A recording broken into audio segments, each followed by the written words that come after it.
सामान्य वर्षा रे अंबाभना ब्लॉक अंतर्गत भुक्ता प्रकाशपुर रास्तार अनेक स्थान में किभली अवस्था है आपन को सीधा सड़क भिजुआल देखु।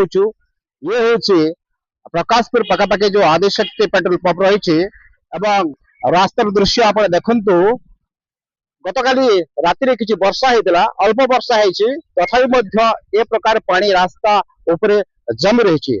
द्वारा जो लोके जानवाहन जीवा आसवा कर विशेषकर मोटरसाइकिल एवं चार चकिया जान जो स्पॉट टी आप देखुं ये वर्तमान दृश्य नुह वर्ष वर्ष धरी एभली अवस्था रही कहीं पानी जमी रोज से कथा गोटे गाड़ी आसूसी आप देखिपे किभली अवस्था आसूसी जो मैंने विशेषकर बाइक रे आसुँच आहरी भी असुविधा सम्मुखीन होगा पड़ी। तो यही जो रास्ता अल्प वर्षा ए प्रकार स्थिति को पहुंचुची प्रशासन दृष्टि दे किभली एभली असुविधा न हो जो पानी जमी रही अति शीघ्र निष्कासन करा तार व्यवस्था करने कथा।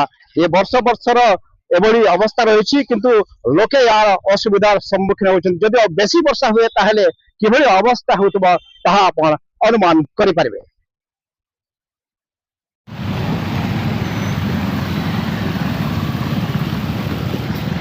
देखिए चाहिए भल डांस कि संगीत प्रति इंटरेस्ट